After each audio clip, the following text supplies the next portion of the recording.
परमेश्वर के दैनिक वचन। मनुष्य की सृष्टि करने के तुरंत बाद परमेश्वर ने मनुष्य के साथ संलग्न होना और मनुष्य से बात करना शुरू कर दिया था और उसका स्वभाव मनुष्य पर प्रकट होना आरंभ हो गया था। दूसरे शब्दों में, जब पहली बार परमेश्वर मनुष्य के साथ संलग्न हुआ, तब से वह बिना रुके वह अपने सार और स्वरूप को मनुष्य पर सार्वजनिक करने लगा था। इसके बावजूद कि प्रारंभिक लोग या वर्तमान लोग इसे देखने या समझने के योग्य हैं या नहीं, संक्षेप में परमेश्वर मनुष्य से बात करता है और मनुष्य के बीच कार्य करता है, अपने स्वभाव को प्रकट करता है और अपने सार को अभिव्यक्त करता है, जो एक तथ्य है और किसी भी व्यक्ति के द्वारा इसे नकारा नहीं जा सकता है।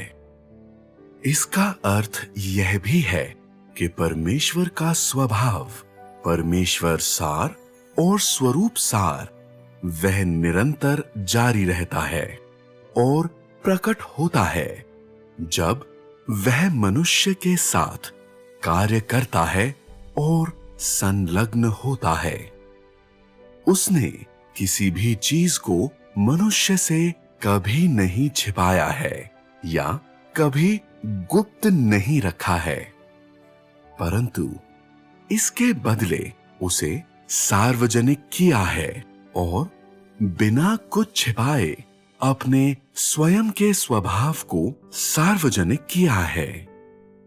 इस प्रकार परमेश्वर आशा करता है कि मनुष्य उसे जान सकता है और उसके स्वभाव एवं सार को समझ सकता है। वह नहीं चाहता है कि मनुष्य उसके स्वभाव एवं सार से ऐसा व्यवहार करे जैसे कि वे अनंत रहस्य हों।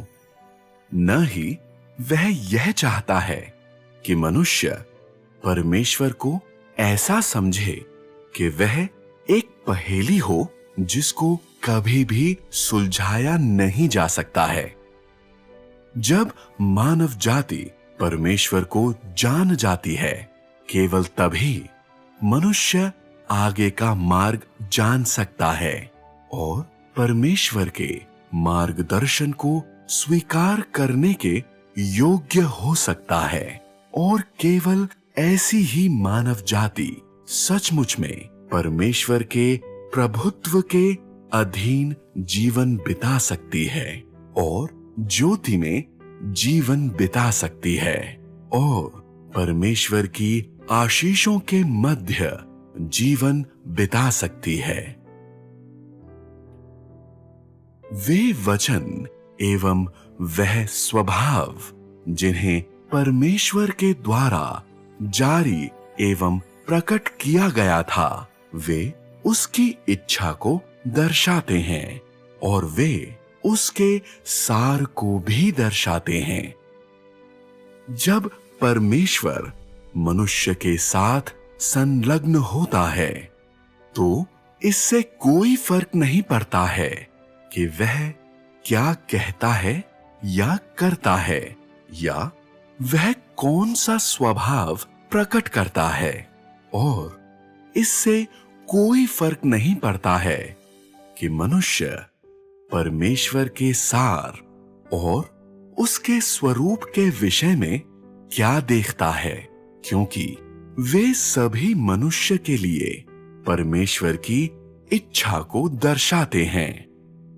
इसकी परवाह किए बगैर कि मनुष्य कितना कुछ एहसास करने, बूझने या समझने के योग्य है, यह सब कुछ परमेश्वर की इच्छा को दर्शाता है।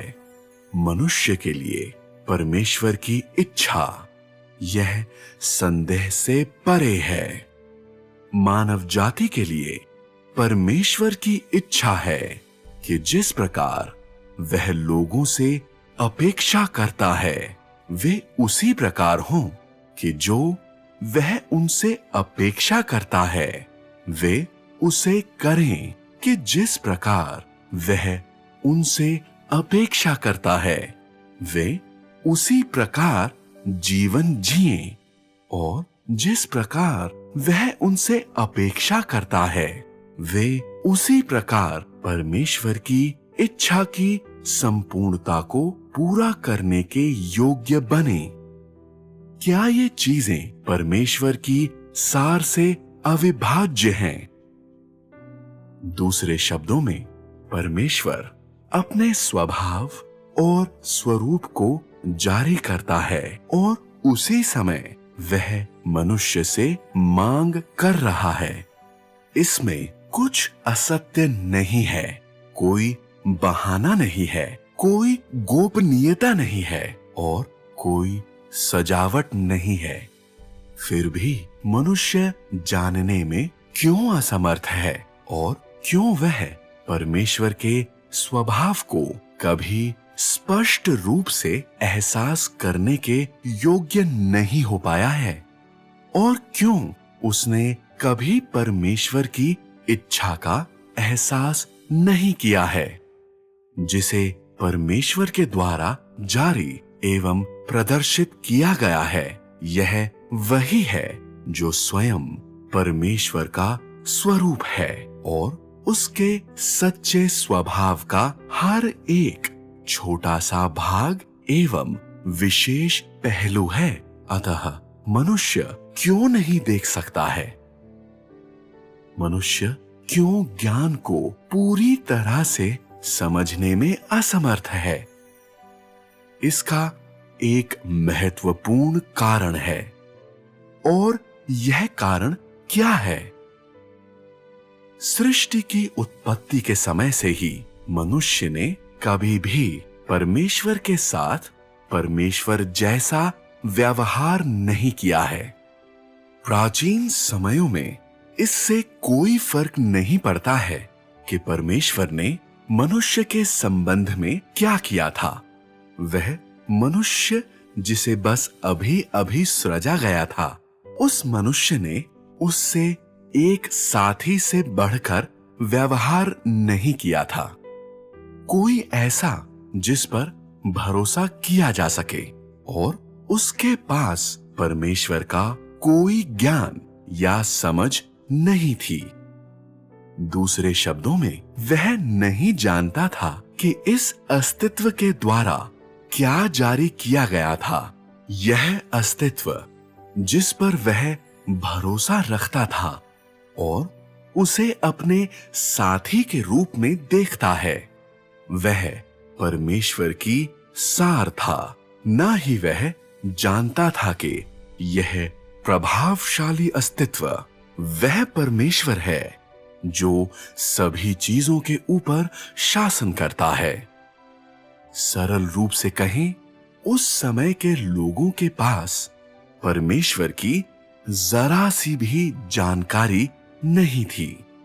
वे नहीं जानते थे कि स्वर्ग एवं पृथ्वी और सभी चीजों को उसी के द्वारा बनाया गया है और वे इस बात से अनजान थे कि वह कहां से आया था और इसके अतिरिक्त कि वह कौन था।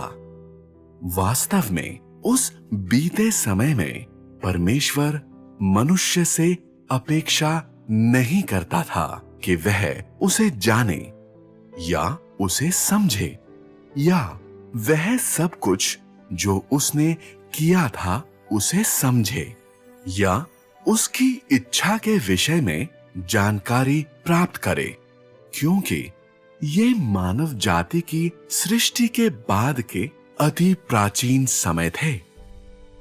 जब परमेश्वर ने व्यवस्था के युग के कार्य के लिए तैयारियां प्रारंभ की, तब परमेश्वर ने मनुष्य के लिए कुछ किया और साथ ही मनुष्य से कुछ मांग करना शुरू किया, यह बताते हुए कि किस प्रकार परमेश्वर को भेंट चढ़ाएं और आराधना करें। केवल तभी मनुष्य ने परमेश्वर के बारे में कुछ साधारण विचारों को अर्जित किया था। केवल तभी उसने मनुष्य एवं परमेश्वर के बीच के अंतर को जाना था, और यह कि वह परमेश्वर ही है जिसने मानव जाति की सृष्टि की थी।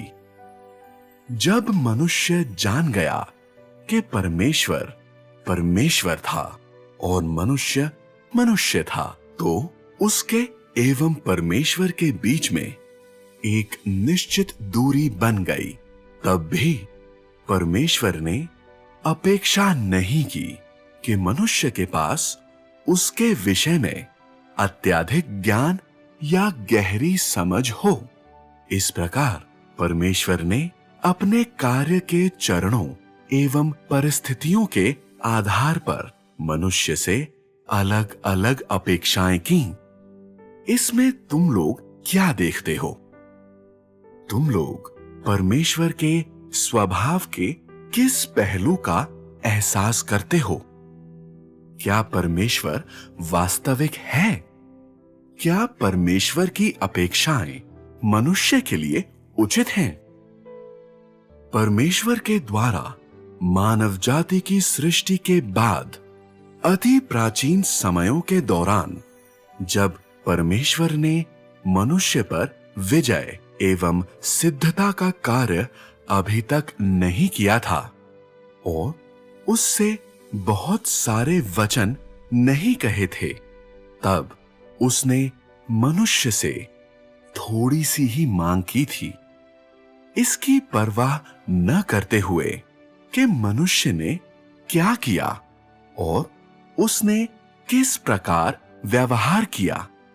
भले ही उसने कुछ ऐसे कार्यों को किया जिनसे परमेश्वर को ठेस लगी, फिर भी परमेश्वर ने सबको क्षमा किया और सभी बातों को अनदेखा किया, क्योंकि परमेश्वर जानता था कि उसने मनुष्य को क्या दिया था और जानता था कि मनुष्य के भीतर क्या था।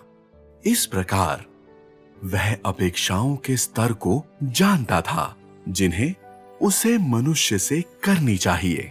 यद्यपि उस समय उसकी अपेक्षाओं का स्तर बहुत ही नीचे था, फिर भी इसका अर्थ यह नहीं है कि उसका स्वभाव महान नहीं था या यह कि उसकी बुद्धिमत्ता या सर्वसामर्थ्यता सिर्फ खोखले वचन थे, क्योंकि मनुष्य के लिए परमेश्वर के स्वभाव और स्वयं परमेश्वर को जानने का केवल एक ही मार्ग है। परमेश्वर के प्रबंधन एवं मानव जाति के उद्धार के कार्य के चरण का अनुसरण करने के द्वारा और उन वचनों को स्वीकार करने के द्वारा जिन्हें परमेश्वर ने मानव जाति से कहा है। परमेश्वर के स्वरूप और परमेश्वर के स्वभाव को जानने से क्या मनुष्य परमेश्वर से अब भी कहेगा कि उसे अपने वास्तविक व्यक्तित्व को दिखाए? मनुष्य ऐसा नहीं कहेगा और ऐसा करने की हिम्मत नहीं करेगा, क्योंकि परमेश्वर के स्वभाव और उसके स्वरूप को समझने के बाद मनुष्य पहले ही स्वयं सच्चे परमेश्वर को देख चुका होगा और पहले ही उसके वास्तविक व्यक्तित्व को देख चुका होगा। यह अवश्य घटित होने वाला परिणाम है।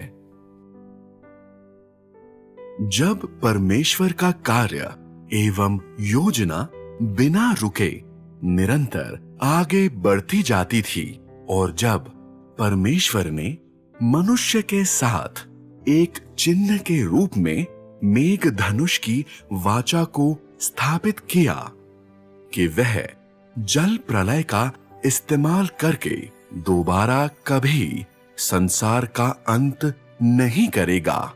उसके पश्चात परमेश्वर के पास ऐसे लोगों को हासिल करने की अत्यधिक तीव्र इच्छा थी जो उसके साथ एक मन के हो सकते थे।